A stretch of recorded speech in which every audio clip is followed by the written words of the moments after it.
Hello guys, మనమైతే వచ్చేసాం Mahurgarh.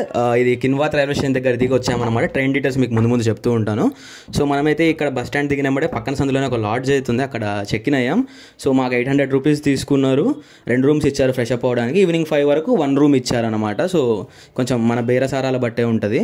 LADS అయితే నీట్గా ఉంది. కంపారిటివ్లీ మేము ఇప్పటివరకు వెళ్ళిన డే ట్రిప్స్లో చాలా బాగుంది. ఇదైతే మనీకి కూడా వర్తే. మేము 7 మెంబర్స్ వెళ్ళాము. ఒక ఆటో అన్నని మాట్లాడుకున్నాము. He took 1200 for 4 places.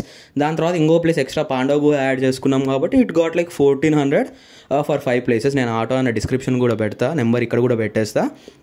And మహూర్గఢ్లో మనకైతే మెయిన్గా రేణుకామాత మందిర్, వాళ్ళ అబ్బాయి పరశురాముడి మందిర్, అనసూయమాత మందిర్, వాళ్ళ అబ్బాయి దత్తాత్రేయ స్వామి మందిర్, ఈ 4 టెంపుల్స్ మెయిన్గా ఉంటాయి. ఇవి కాకుండా ఏకవీర శక్తిపీఠం అనేది ఇంకొక మెయిన్ టెంపుల్ అనమాట. ఇవన్నీ చూసుకోవడానికి మనమైతే స్టార్ట్ అయ్యాం. ఫస్ట్ అయితే ఇక్కడ టిఫిన్ చేయడానికి ఆగాం. షన్నుభయ్య హాయ్ చెప్తున్నాడు, విఘ్నభయ్య కూడా హాయ్ చెప్తున్నాడు. మనం ఆల్రెడీ అక్కడ సిట్టింగ్ వేశారు. అందరూ వడాపావులు పావు బాజీల కోసం వెయిట్ చేస్తున్నారు. ఓ సారీ, లేపేశారా? హాయ్రా సాత్విక్. క్రాంతి మోవా, అరే ఏంట్రా వీడేంట్రా కొత్తగా డబ్బులు కూడా వాడుతున్నాడు. నైస్ రా చింటూ. సో ఇక్కడైతే ప్రైజెస్ లైక్ 25, 30, 40 రూపీస్లో ఉన్నాయి. టిఫిన్స్ కొంచెం స్పైసీగా ఉన్నాయి. అండ్ మన టేస్ట్ అయితే ఎక్స్పెక్ట్ చేయకండి. మనమైతే ఘాట్ రోడ్ మీద ప్రయాణించడం స్టార్ట్ చేసాం. సో వ్యూ అయితే చాలా బాగుంది. సో మేము ఎక్కిన ట్రైన్ అయితే కృష్ణ ఎక్స్ప్రెస్ అండి. కిన్వాత్కి మార్నింగ్ 6 o'clock రీచ్ అయిపోతాము. అండ్ నైట్ 9 o'clock అట్లా మనకు చెర్లపల్లిలో స్టార్ట్ అయిపోద్ది. రిటర్న్ కూడా మేము అదే ట్రైన్ వాడాము. మీకు ట్రైన్ నెంబర్ అవన్నీ కూడా డిస్క్రిప్షన్లో యాడ్ చేస్తా. వ్యూస్ అయితే చాలా మెస్మరైజింగ్ ఉన్నాయి. ఘాట్ రోడ్స్, అసలు ఆ స్కై అదొక వేరే ఫీలింగ్. మంచిగా ఫ్రెండ్స్ అందరం ఒక 7-seater ఆటో వేసుకొని వెనకాల 2, మిడిల్లో 3, ముందు ఒక 3, కరెక్ట్ 7 సరిపోయాము. అండ్ ఫస్ట్ వచ్చిన ప్లేస్ వచ్చేసరికి ఇది అనసూయమాత మందిరం అండి. సో ఎవరంటే దత్తాత్రేయుడి వాళ్ళ అమ్మ అన్నమాట తను. మాతారాణి మందిరానికి అయితే వచ్చాం. 175 మెట్లు ఉండాలి ఎక్కాల్సినవి. సో ఈజీగా ఎక్కివచ్చండి. ఒక 10 minutes to 15 minutes పట్టింది మాకైతే. అండ్ పైన కనిపిస్తుంది కదా, అవే అండి టెంపుల్స్. చిన్న ఉపాలయాలు ఉన్నాయి. అండ్ చూడ్డానికి అయితే చాలా బాగుంటుంది. ఇక్కడ నుంచి శిఖరం కానీ, వ్యూస్ కానీ, ఆ ఘాట్ రోడ్స్ కానీ, లైక్ చాలా బాగుంటుంది ఇక్కడ నుంచి వ్యూ. అండ్ మన సాగర్ చూడండి ఫోన్ చేస్తున్నాడు. లైక్ 1+13 ఆర్క్ ఉన్నాడు, కొంచెం ఫ్లెక్స్ చేయాలి కదా మనోడు కూడా. ఇక్కడైతే చాలా బాగా అయింది. నేను పిక్స్ కూడా కుదిరితే మిడిల్లో యాడ్ చేయడానికి ట్రై చేస్తాను. లాస్ట్లో యాడ్ చేస్తాను పిక్స్ అని, సంబంధించిన పిక్స్ అన్నీ అయితే. అండ్ అక్కడ కనిపిస్తుంది కదా, అదే అండి రేణుకాదేవి మందిరం మెయిన్ టెంపుల్. అక్కడ ఎక్కువ రష్ ఉంటుంది. ఒక 2 hours దర్శనం అయిపోద్ది. ఆర్ 1 hour 2 hours కాదు. అండ్ మేము వెళ్ళిన టెంపుల్లో రష్ ఏం లేదండి, జస్ట్ 1 minute ఇట్లా లోపలికి వెళ్ళి దర్శనం చేసుకుని వచ్చాం. చాలా బాగుంది. మన వాళ్ళందరూ కానివ్వండి అమ్మ కానివ్వండి, ఫోటోలు బాగా దిగుతున్నారు.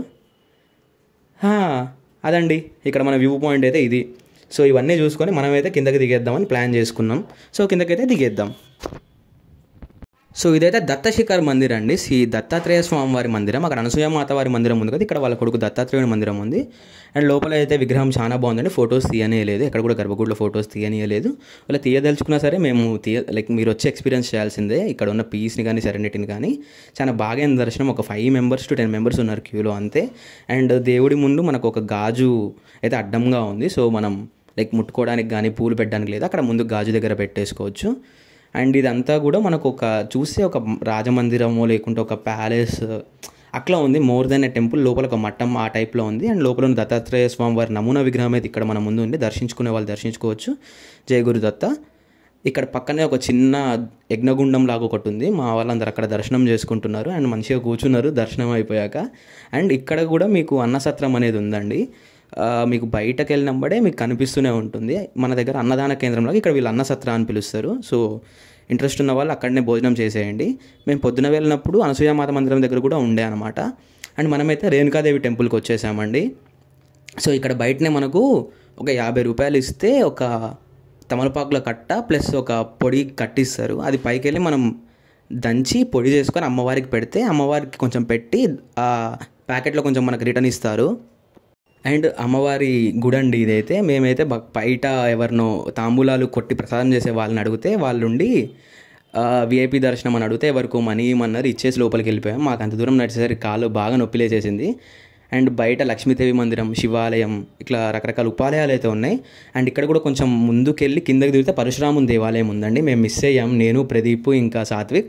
మిగిలిన వాళ్ళందరూ అక్కడికి వెళ్ళి అక్కడ భోజనం చేశారంట. రైస్ ఇంకా ఆమ్టి అంటే మన మరాఠీలో దాల్ అనమాట. అది బాగుందంట, తిన్నారు.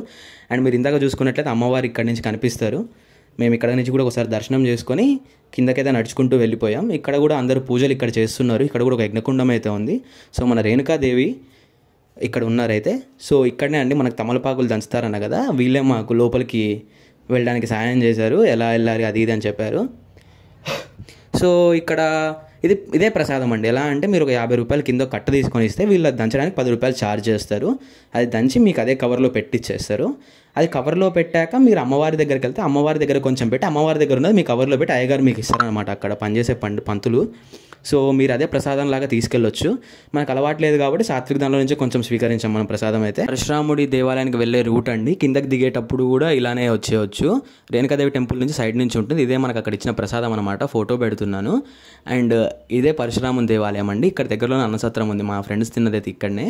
అండ్ ఇక్కడ దర్శనం కూడా బాగా అయిందంట. అండ్ మనమైతే నెక్స్ట్ ఏకవీర దేవి టెంపుల్కి వచ్చేసాము. ఇక్కడ అమ్మవారిది శక్తిపీఠం అనమాట. 8వ శక్తిపీఠం అండి అమ్మవారిది. అండ్ మనవాడు ఉద్దరిని కొన్నాడు. ఆ ఉద్దరినితో ఏం చేస్తాడు నేను ముందు చూపిస్తాను. సో ఇక్కడైతే ఎవ్వరు లేరండి, పూజారులు కూడా ఎవ్వరు ఉండరు. మనమే పూజ చేసుకోవచ్చు అనమాట అమ్మవారికి స్వయంగా. ఇక్కడ అమ్మవారి భుజం పడిందని కొందరు, తల భాగం పడిందని కొందరు ఉన్నాయి. నాకు సోషల్ సరిగ్గా తెలియదు. ఎవరైనా తెలిస్తే మీరు కామెంట్ చేయండి. అమ్మవారి అయితే సింధూర వర్ణంతో మెరిసిపోతున్నారు. మనమైతే ఒక హారతి పళ్ళెం మేమే ఇలా సెట్ చేసాము. బయట అవి ఇవి సామాన్లు కొని మీరు ఇంటి దగ్గర నుంచి కూడా తెచ్చుకోవచ్చు. మన వాళ్ళందరూ బుద్ధిగా అగరబత్తులు పట్టుకొని ఫస్ట్ అయితే అగరబత్తి వెలిగిద్దామని లైన్లో ఉన్నారు. ఇదంతా సాత్విక్ చేయడం బట్టే. సో సాత్విక్కి మేమందరం థ్యాంక్స్ చెప్పాలి. సో సాత్విక్, ఈ మీడియా ముఖంగా యూట్యూబ్ ముఖంగా నీకు చాలా థ్యాంక్స్ చెప్పుకుంటున్నాం. అండ్ మన వాళ్ళైతే ఫస్ట్ అగరబత్తి అమ్మవారికి అయితే పూజ చేయడం స్టార్ట్ చేశారు. యాక్చువల్లీ వెనకాల ఒక సాంగ్ వస్తుంది, ఆగండి.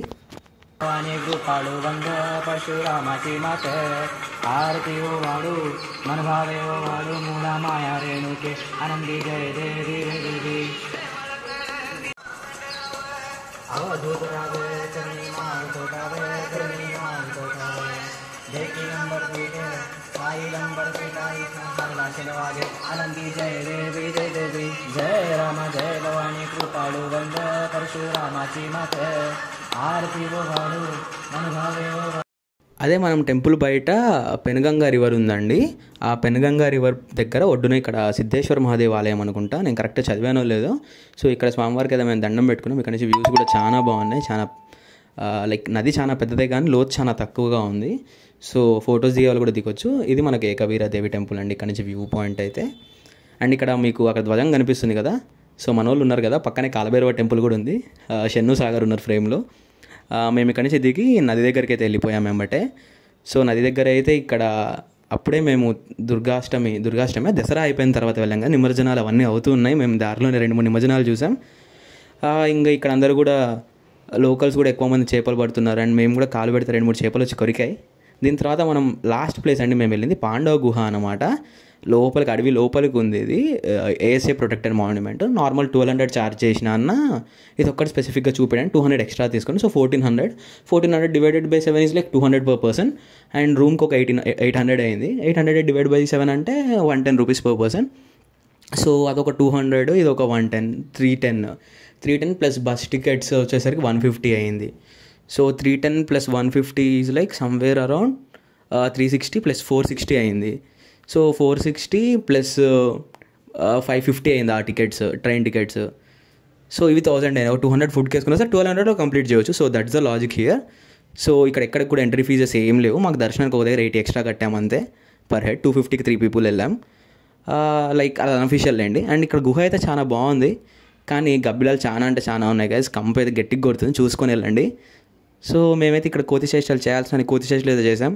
సో లోపల అయితే ఇక్కడ శివాలయం అండి. పానమట్ట నుంచి బయటకు వచ్చేసింది శివలింగం. ఇక్కడ విగ్రహాలు అనేది కూడా సింధూరం ఉందండి. లైక్ నాకు అదేంటో తెలియదు, నరసింహస్వామికి కానీ శివుడికి కానీ అమ్మవారికి కానీ అన్ని విగ్రహాలకు కూడా సింధూరం పూసింది. లైక్ మహారాష్ట్రలో ఇలా ఉంటుందా ఆర్ నార్మల్గా ఇది మన సాంప్రదాయం మనం మర్చిపోయామా? ఎవరైనా తెలిస్తే మాత్రం నాకు కంపల్సరీ కామెంట్ చేయండి. నాకు తెలియదు, తెలుసుకుందామని రీచ్ కోసం అయితే అస్సలు కాదు. సో ఇది బస్ స్టాండ్ దగ్గరలో ఉన్న స్టాల్ అండి. మేమందరం కలిసి 300 దాకా బిల్ చేసినాం. తలా ఒక వడాపావు, పావు బాజీ, దబేలి అన్నీ తిన్నాం.